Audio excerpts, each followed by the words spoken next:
ఈరోజు 3వ రోజు నవరాత్రి ఉత్సవాల్లో 3వ రోజు సందర్భంగా అన్నపూర్ణాదేవి అవతారంలో అమ్మవారు దర్శనం ఇస్తున్నారు. మనం గత 2 రోజులుగా ఉన్న అనుభవాల మేర కొన్ని మార్పులు డైనమిక్గా కూడా తీసుకోవటం జరుగుతుంది, కొన్ని నిర్ణయాలు తీసుకోవటం జరుగుతుంది. మేము మొదటి నుంచి చెప్తున్నట్టుగానే భక్తులనే మా సెంటర్ ఆఫ్ థింకింగ్గా, భక్తులకి ఇన్కన్వీనియన్స్ జరగకుండా ఉండడం కోసం విఐపి దర్శనాల టైమింగ్స్ కూడా రెస్ట్రిక్ట్ చేయడం జరుగుతుంది. మరి ఒకసారి మీ ద్వారా విఐపీస్ ఎవరైతే పాసులు తీసుకొని వస్తున్నారో వారికి ఇంకొకసారి విన్నపం ఏమిటంటే 8 నుంచి 10, 2 నుంచి 4 అనుకున్నాము. ఆ టైమ్స్ని కానీ అందరం కానీ గౌరవించగలిగితే ఇంకెవరికి ఇబ్బంది పెట్టాల్సిన అవసరం లేకుండా, వారికి కూడా స్వయంగా ఇబ్బంది అవ్వాల్సిన అవసరం లేకుండా చాలా ప్రశాంతంగా దర్శనం చేసుకునే అవకాశం ఉంటుంది. కొన్ని సందర్భాల్లో టైమింగ్ అయిపోయిన తర్వాత వస్తే sometimes depending on the crowd we will be forced to send them in 500 rupees lines or 300 rupees line, and that is we are constrained to take that decision because crowd is more important ఆ టైంలో.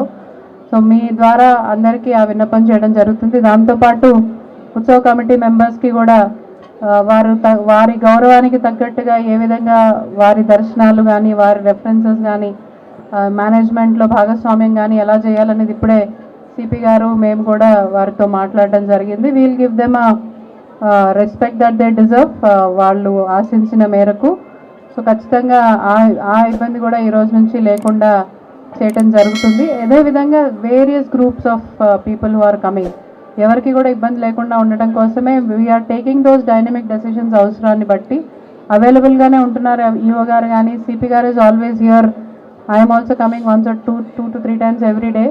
Only purpose is ఎక్కడ ఎటువంటి misunderstandings వల్ల కావచ్చు, miscommunication వల్ల కావచ్చు, ఎటువంటి కారణంగా కూడా ఎవరు కూడా ఇబ్బంది పడకూడదు అని. So we are always there to take care if some issues crop up. మీరు మా దృష్టికి తీసుకొని వచ్చే కొద్దీ మాకు తెలియని విషయాలు ఏమన్నా ఉన్నా ఖచ్చితంగా we are there to resolve them. మీ అందరి కోఆపరేషన్కి కూడా మరి ఒక్కసారి ధన్యవాదాలు తెలియజేసుకుంటూ, ఇక నుంచి మీ అందరికీ తెలుసు సాటర్డే ఈరోజు సండే నుంచి క్రౌడ్ పెరుగుతూనే ఉంటుంది. So you are all gearing up for the crowd which is to come. సెలవులు కూడా పిల్లలకి సెలవులు కూడా ఇప్పుడే అందుకున్నాయి కాబట్టి we are expecting more crowd. We are preparing our cells for that. So CP sir కూడా చెప్తారు. Thank you. ముఖ్యంగా మీడియా మిత్రులకు ధన్యవాదాలు. గత 2 days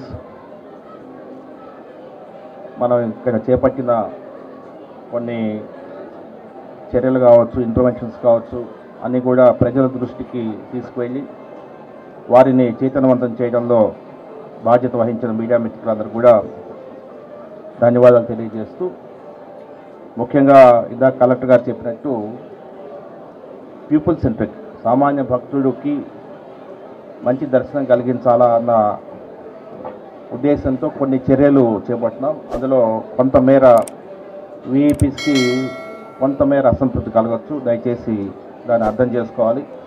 ఎందుకంటే మనమందరం కూడా విఐపీస్ అన్నప్పుడు మనకు కూడా కొంత బాధ్యత అనేది ఉంటుంది. కొద్దిగా 8 నుంచి 10 వరకు, 2 నుంచి 4 వరకు మీరు ఆ స్లాట్స్లో వస్తే కొంత మంచి దర్శనం జరుగుతుంది. లేని పక్షంలో 500 రూపీస్ లైన్ ఏదైతే ఉందో అందులో బాగా అంటే టెంపుల్కి దగ్గరలో ఆ లైన్లో కలపడం జరుగుతుంది. సో దయచేసి దాన్ని అర్థం చేసుకోవాలి. తర్వాత భక్తులు ఎవరైనా కూడా త్వరగా దర్శనం చేసుకోవాలని అనుకుంటే 300 రూపీస్ లైన్లో, ఎందుకంటే ఇప్పుడు చూస్తే 300 రూపీస్ టికెట్స్ తక్కువ తీసుకున్నారు, 500 రూపీస్ టికెట్స్ ఎక్కువ తీసుకున్నారు. ఎవరైనా త్వరగా దర్శనం చేసుకోవాలని అనుకుంటే 300 రూపీస్ లైన్లో వెళ్తే చాలా త్వరగా, అంటే ఉదాహరణకి 500 రూపీస్ ఒక 1.5 hour పడితే 300 రూపీస్లో 15 minutesలో అయిపోతుంది. సో అది గమనించి కొద్దిగా త్వరగా వెళ్ళాలనుకున్న వాళ్ళు 300 రూపీస్లో వెళ్ళొచ్చు. లేదు అమ్మవారిని దగ్గర నుంచి దర్శనం చేసుకోవాలనుకున్న వాళ్ళు 500 రూపీస్ దర్శనం 500 రూపీస్ కొనుక్కొని దర్శనం చేసుకోవచ్చు. సో అది దయచేసి గమనించగలరు. మధ్యలో ఒక ప్రదేశంలో 500 రూపీస్ వస్తున్నప్పుడు కొంత త్వరగా వెళ్ళాలనుకున్న వాళ్ళు 300 రూపీస్లో ఎంటర్ కావడానికి కూడా అవకాశం ఉంది. సో దాన్ని గమనించి ప్రజలు ఆలోచించి, భక్తులు ఆలోచించి ఒక డెసిషన్ తీసుకుంటే బాగుంటుంది. ఎందుకంటే ఇప్పుడే మేము చూసాం 10 minutesలో 300 రూపీస్ దర్శనం అవుతాం, 500 రూపీస్ ఆల్మోస్ట్ 1.5 hour అవుతాం. సో పెద్ద అక్కడ కూడా అమ్మవారి దర్శనం చేసుకునేటప్పుడు కూడా పెద్ద దూరం ఏం లేదు. సో అది అర్థం చేసుకుంటే మనము చాలా బాగుంటుంది. అది ఒకటి గమనించగలరు. తర్వాత భక్తులు కూడా కొందరు ధర్మ మార్గంలో క్యూస్లో ఎంట్రీ అవుతున్నారు, కొందరు అధర్మంగా మధ్యలో ఎంట్రీ అవుతున్నప్పుడు కొంత ఘర్షణ వాతావరణం చోటు చేసుకుంటుంది. సో అటువంటి వ్యక్తుల్ని పోలీసు వాళ్ళు కట్టడి చేసే క్రమంలో కొందరు మీడియా సభ్యులు తెలియక, అంటే వారికి కూడా అది తప్పు పని ఏదైతే జరుగుతుందో దాన్ని పోలీసు వాళ్ళు నివారిస్తున్నారనేది తెలియక, సో దాన్ని ఒక మ్యాగ్నిఫై చేసి 1 or 2 ఛానల్స్ అలా చూపిస్తున్నారు. అది దయచేసి అర్థం చేసుకోవాలి. పోలీసు వారు నియంత్రించే క్రమంలో అధర్మంగా ప్రవేశిస్తున్న వాళ్ళని ఖచ్చితంగా కట్టడి చేయాల్సిన అవసరం ఉంది కాబట్టి కొన్ని చర్యలు తప్పవు. తర్వాత పోలీస్ యూనిఫామ్లో దర్శనం చేసుకోవడము ఇటువంటివన్నీ కూడా ఈసారి చాలా పకడ్బందీగా కట్టడి చేశాము. లాస్ట్ టైంతో పోలిస్తే, ఎందుకంటే మేము కంట్రోల్ రూమ్లో కలెక్టర్ గారు, నేను, డీసీపీ గారు అందరం కూడా కంట్రోల్ రూమ్లో కూర్చొని అనుక్షణం వెరిఫై చేస్తున్నాం, చెక్ చేస్తున్నాము. అటువంటిది ఎక్కడ కూడా మా దృష్టికి రావట్లేదు. ఒకటి రెండు మా దృష్టికి వచ్చినా కూడా ఖచ్చితంగా చర్యలు తీసుకుంటాము. తర్వాత ఈసారి టెక్నాలజీని అనుసంధానం చేసి మనం కొంతమేర విజయాలు సాధిస్తున్నాము. ముఖ్యంగా విఐపి పాసెస్ యాప్ అనేది ఈసారి ఒక ఇంటర్వెన్షన్. ఇది ఫ్యూచర్లో కూడా ఇది ఇలాగే కంటిన్యూ అయ్యి కొంత తిరుమల తిరుపతి దేవస్థానం వారు ఎలాగా క్యూ లైన్ సిస్టమ్ కావచ్చు, లేదంటే టికెట్స్ సిస్టమ్ కావచ్చు ఏదైతే ఉందో ఆ స్థాయికి ఎదగడానికి మనం ఇది ఒక తొలిమెట్ అనుకోవచ్చు. నెక్స్ట్ టైం ఇంకా మనం కొంత ఈఓ గారు ప్రభుత్వంతో చర్చించి ఆ దిశగా కొంత చర్యలు చేపట్టడానికి అవకాశం ఉంది. తర్వాత ట్రాఫిక్ రెగ్యులేషన్ కూడా ఈసారి మనం డైనమిక్గా ట్రాఫిక్ రెగ్యులేట్ చేయాలి. అంటే కొన్ని ఛానల్స్, ఎందుకంటే లాస్ట్ టైం నేను చెప్పాను, కొంత ఫీడ్బ్యాక్ మేము తీసుకున్నప్పుడు కుమ్మరపాలెంలో ఉన్న రెసిడెంట్స్ ఎవరైతే ఉన్నారో వాళ్ళు అసౌకర్యానికి లోనవుతున్నారు, చుట్టూ తిరిగి రావాల్సి వస్తుంది. ఇటువంటివన్నీ కూడా కొన్ని ప్రెస్ మీడియా ఐటమ్స్లో రాస్తున్నారు. సో అటువంటివన్నీ చక్కదిద్దడానికి ఈసారి డైనమిక్గా డెసిషన్స్ మారుస్తున్నాం ట్రాఫిక్ సంబంధించి. అంటే ఫ్రీగా ఉన్నప్పుడు రెగ్యులర్ రూట్లో పంపడం, కొంత ట్రాఫిక్ జామ్ అయ్యి లేదంటే కొంత ట్రాఫిక్ అసౌకర్యం కలిగినప్పుడు డీ రూట్ తీసుకోవడం, ఇటువంటి చర్యలంతా కూడా ఒక అస్త్రం అనే ఒక మొబైల్ యాప్ని బేస్ చేసుకునేసేసి ఈ కంజెషన్ లెన్స్ ఏదైతే ఉన్నాయో అది చూసుకునేసి తదనుగుణంగా కొన్ని కంట్రోల్ రూమ్లో నుంచి కొన్ని చర్యలు తీసుకుంటున్నాము. అదేవిధంగా కంట్రోల్ రూమ్లో నుంచి ఈసారి కొంత పబ్లిక్ అనౌన్స్మెంట్స్ అనేది కంట్రోల్ రూమ్ నుంచి ఇస్తున్నాము. అదేవిధంగా డైనమిక్గా కొన్ని దగ్గరలో మనము కొన్ని వాయిసెస్ రికార్డ్ చేసి కట్టడిలో, అంటే ప్రజల్ని నియంత్రించడంలో కావచ్చు, కొంత క్యూస్ మెయింటైన్ చేయడంలో కావచ్చు, అటువంటి ఇంటర్వెన్షన్స్ కొన్ని తీసుకుందాం. అదేవిధంగా కొంత అవేర్నెస్, ఎందుకంటే ఇంత పెద్ద ఫెస్టివల్ కాబట్టి కొంత అవేర్నెస్ ఇచ్చే క్రమంలో భాగంగా ముఖ్యంగా పోలీస్ తరఫు నుంచి సైబర్ క్రైమ్స్ మీద అవేర్నెస్ కార్యక్రమం కూడా తీసుకున్నాం. ఎందుకంటే అది ఈరోజు అది పెద్ద మెనేస్. మీకు అందరూ తెలుసు, కొద్ది రోజుల క్రితం మనం ఒక సైబర్ సిటిజన్ అనే అప్లికేషన్ కూడా తీసుకునేసి అది నిన్నటితో 1 lakh మెంబర్స్ నిన్నటితో వారు ఆ యాప్ని డౌన్లోడ్ చేసుకునేసి మేము అవేర్నెస్ ఇచ్చిన దానివల్ల వారు సైబర్ సిటిజన్స్గా మారారు. అది కూడా చాలా సంతోషం. ఎందుకంటే ఇటువంటి ఫెస్టివల్స్లో పబ్లిక్ చాలామంది ఉంటారు కాబట్టి అవేర్నెస్ అనేది భారీ ఎత్తున చేర్చాలి, అదే భారీ ఎత్తున వారికి అందించాలనే ఉద్దేశంతో కొన్ని వినూత్నమైన కార్యక్రమాలు చేస్తున్నాము.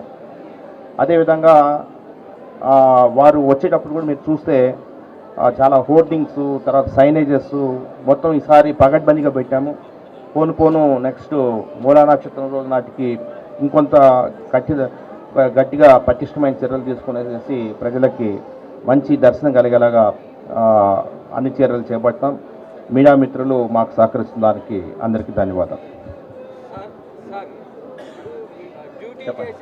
డ్యూటీ చేసే వాళ్ళకి పోలీసులకి మధ్య సమన్వయ లోపం ఉందండి. వినిపించలేదు. పోలీసులకి మధ్య సమన్వయ లోపం ఉండి వివాదాలు రేగుతున్నాయండి. అంటే అవగాహన ఉన్న అధికారులు కనుక అక్కడ ఉంటే ఆ సమస్య ఉండదండి. 2-3 ఇన్సిడెంట్లు మీ దృష్టికి కరెక్ట్. సో ఫస్ట్ 1 or 2 డేస్లో కొంత మీరు చెప్పేది, ఎందుకంటే బయట నుంచి సిబ్బంది వస్తారు కాబట్టి కొంత అక్కడక్కడ కొన్ని ఘర్షణలు కూడా జరుగుతున్నాయి. నిన్న కూడా మీడియా మిత్రుల కింద ఆపారు. సో ఆపినప్పుడు కరెక్ట్గా వారికి చెప్పాల్సింది, ఎందుకంటే కింద లిఫ్ట్స్ నుంచి ఈసారి ఎవరిని కూడా మనం అలౌ చేయట్లేదు. కొందరు మీడియా మిత్రులు కిందకు వెళ్ళేసేసి కింద నుంచి పైకి రావాలని చెప్పేసి ప్రయత్నించారు. సో అది ఒక డెసిషన్ తీసుకునేసి, మనం ఏదైనా సరే ఒక డెసిషన్ తీసుకునేసి దాన్ని కట్టుబడి ఒక డెసిషన్ తర్వాత మా వైపు నుంచి తప్పు జరిగితే బాగుంటుంది. కానీ అదర్వైజ్ దయచేసి అర్థం చేసుకునేసి మీరు కూడా మాతో డిస్కస్ చేయండి. అందుకే నేను ఎస్బీ ఇన్స్పెక్టర్ల నేను లైజన్ ఆఫీస్కి పెట్టాను. ఎటువంటి సమస్య ఉన్నా కూడా వారికి చెప్పండి. వారికి చెప్తే మీడియాకి పోలీస్కి మధ్యలో సమన్వయం కొంత సాధించవచ్చు. అదేవిధంగా మిగతా డిపార్ట్మెంట్స్ కొన్ని ఇష్యూస్లో ఇంజనీరింగ్ డిపార్ట్మెంట్, ఎండోమెంట్ ఇంజనీరింగ్ డిపార్ట్మెంట్కి పోలీసు కూడా కొన్ని చిన్న చిన్న ఇష్యూస్ వస్తున్నాయి. అవన్నీ సార్ట్అవుట్ చేసుకోవడానికే మేము రెగ్యులర్గా కలెక్టర్ గారు, నేను, ఈఓ గారు అందరం కలిసి రెగ్యులర్గా మీటింగ్స్ ఎవ్రీడే 2-3 టైమ్స్ మీట్ అయ్యేసేసి కొన్ని డెసిషన్స్ తీసుకున్నాము. మీరు చెప్పినట్టు కొన్ని ప్లేసెస్లో లోకల్ ఆఫీసర్స్ ఉంచడానికి నిన్న నా దృష్టికి తెచ్చారు. అందుకే ఈరోజు కొందరిని లోకల్ ఆఫీసర్స్ కూడా ఇక్కడ పెట్టడం జరిగింది. ఖచ్చితంగా ఇటువంటి ఇష్యూస్ ఏదైనా ఉంటే will attend to that. Thank you.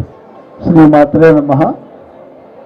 Durga Malleswara స్వామి వారి యొక్క దివ్య క్షేత్రమైన ఈ ఇంద్రకీలాద్రిపై జరుగుతున్నటువంటి క్రోధినామ సంవత్సర శరన్నవరాత్రి మహోత్సవాలను పురస్కరించుకొని మూడవ తారీఖు అనగా ప్రథమ దివసం రోజున 49,000 మంది భక్తులు సందర్శించుకున్నారు.